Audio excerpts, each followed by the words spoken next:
Hi there, it's Ruth at Artful Stamping with another weekend ramble, and this is where I do a bit of a recap as to what I've been doing this week, and might give you a bit of an insight into what I'm doing next week too. Okay, so this last week I finally got round to blogging. I've been a bit lapsed on blogging about the challenge for March, and I was really pleased to announce the winner of last month's contest, which was to create a Valentine or anniversary or wedding card. And basically you weren't allowed to use pink or red, so I put all the names in a hat, and my husband picked one out, and the wonderful winner is a lovely lady called Hazel, who comes to some of my classes, and she has won the Bloomin' Love stamp set, and I made her this quick little congratulations card, and she's going to be picking that up for me later in the week. So well done, Hazel, thank you very much. And if you're interested in knowing about this month's contest, it is now available on the blog, on my blog rather, at artfulstampin.co.uk, and this month's contest is to make a card using something old and something new. Now, for those of you who who've signed up to my newsletters, you will have already got notification of this, and also a link to the video that I have done, the exclusive video I've done showing you how I made these. So these are the cards, but if you want to know how I made them, you should have signed up to my newsletter. So it's not too late to sign up for next month, so do go ahead and do that. If you go to artfulstampin.co.uk and click on newsletter, it'll all be there. Okay, these are another couple of cards that I made this week to do at a class, and I wanted something of a more masculine theme, so I used the gorgeous Timeless Textures and the wonderful Traveller set. So I had a play with this, and then this card, oh no, not this card, this card is the one that I had a play with making that people seem to have really loved, so I'm going to show you how to make this in a second. And then yesterday I had a workshop at a lady's house, and this is what I sort of played with gorgeous grunge as a background rather than the Timeless Textures. I think I might have put a bit of the Timeless Textures in there, but okay, so I'm now going to show you how to make this card here. And I've kind of nicknamed it the Titanic card because I did a class on Tuesday with some lovely ladies. I had 3 new ladies come to my class on Tuesday, and they seem to really enjoy getting on and learning how to do stamping and all that kind of thing, and I'm hoping they're going to come to a few more of my classes. Anyway, it was lovely actually, because one of the ladies, it was her birthday, and her friend treated her to the class, so that was really nice. She came to pay and she said, "Oh, how much is it?" And I said, "Oh, don't worry, it's all paid for." So that was a really nice birthday treat for her.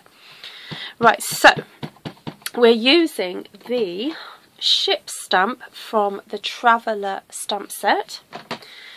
And I've been doing a little bit of stamp surgery on this stamp because I was finding that when I was stamping with it, I was catching little bits of the edges with it.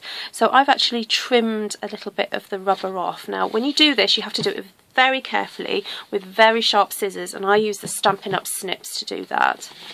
So what we're going to do is I'm stamping with Night of Navy into the top section of Whisper White thick cardstock. There we go. And then I'm going to stamp again onto the piece of plastic that we get with the Stamp-A-Majig, but I'm going to be using the shiny side. I think, do we tend to use the shiny side? Yes, we tend to use the shiny side anyway. I thought for some weird reason we don't, but there we go. And I'm just going to stamp my ship image onto there. There we go. And before placing it down, I'm just going to give it a little bit of a huff. And then turn it around. Place it so it's mirror imaging my ship. And give it a good old rub down.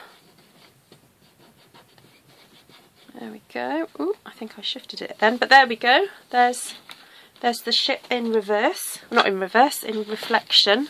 Now, I had a couple of ladies who didn't quite understand that it was really important to do that process, and they were finding it a little bit difficult for some reason, and they ended up trying to stamp it like this, and then afterwards realised, uh-oh, it isn't actually in reverse. So it is really important to do that if you want to do a reflection technique, that you need to get something non-porous to stamp on and then do the reflection.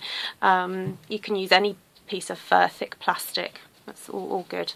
Right, so I have already, in good Blue Peter style, prepared a mask for the ship itself, and I recommend that you actually cut the mask a little bit smaller than the areas that you need, and I can see there that that little bit needs trimming, so I'm just going to grab my scissors.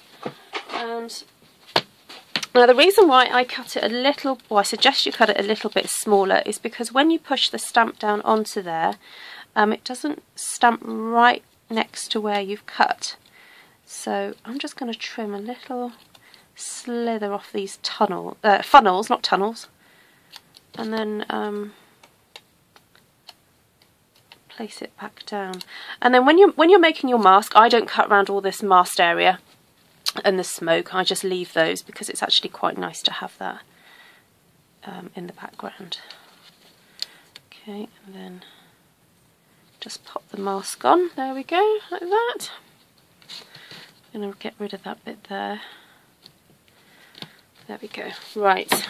Oops, I've just managed to stab myself with the scissors. That's clever. Right, so then for the C, I'm using mint macaron and of course the fabulous Timeless Textures. And I only actually used 2 stamps from this. I'm using this kind of like sea effect. Well, I don't know if it's a sea effect. I'm using it for the sea. And actually I can move the mask out of the way just for a second. I don't need it there. Okay, so, and then I need to aim it. So I just need to bring this down so I can see over it. And I'm aiming it so that it stamps just along the horizon line where the sea meets the sky. And then I'm actually stamping off quite a bit to get lots of lovely texture and layering on here. And you can do as much or as little as you want. If you want to add extra colours into there, I have done this with Lost Lagoon as well, which is quite pretty. There we go. Okay, and then I'm just going to stamp my ink off there. Give it a wee bit of a clean, give it a bit of a spray. Now, there's been quite a lot of talk in Stampin' Up world this week about how to clean stamps. People have discovered that using the baby wipes all the time perhaps isn't the best idea. So I can't recommend highly using the stamping scrub. It's a wonderful little tool for cleaning stamps.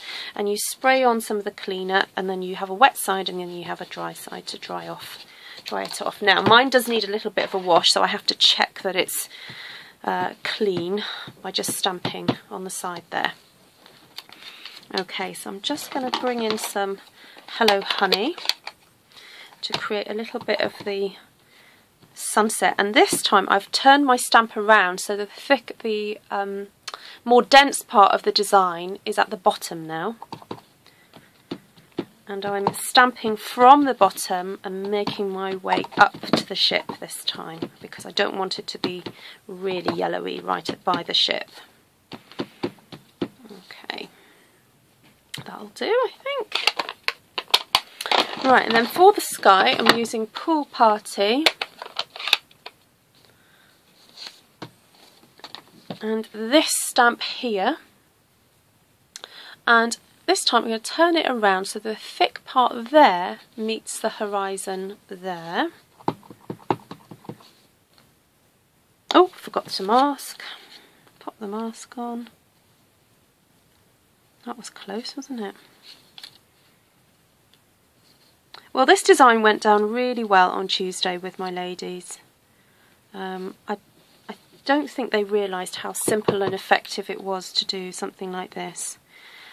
So if any of you live in the Mid Wales area and are interested in coming to any of my classes, then please do follow me follow me on YouTube or find me on Blogger. So if you go to artfulstampin.co.uk, that will take you straight to my blog, and you'll be able to follow me and find out what else I do. I also am on Facebook and on Instagram, so please drop me a line, and quite happy to... oh, did I change? Yes, I did. I did a couple party. Right, there we go. Okay, so I'm just building up the colour on here.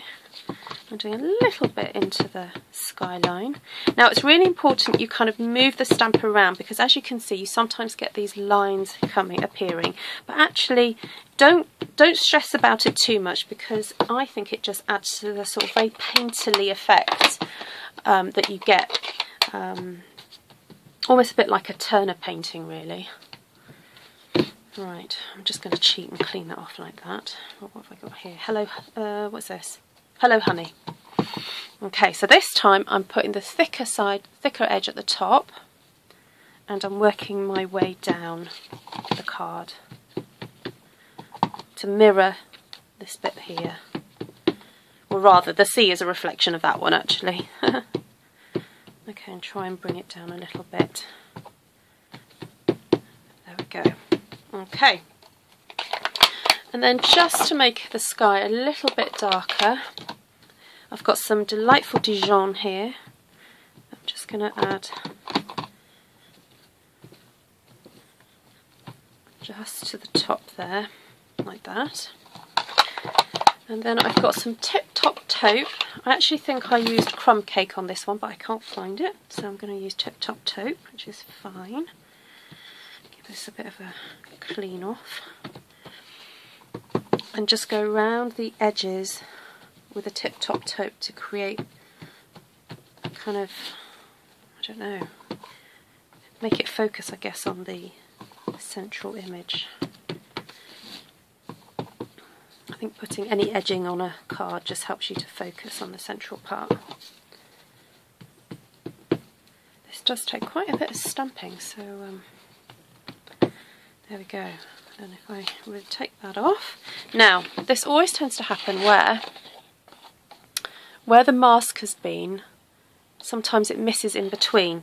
And I had a lady say, wow, what can I do? What can I do with this bit? It's really, really complicated, but I will show you. You basically take your finger and dab. So I was joking, it's not really complicated at all. I just took my finger, got a little bit of ink, and kind of aimed it in between the funnels. I keep saying tunnel, don't I? And just added it in by hand, because your fingerprint actually kind of makes it look painterly.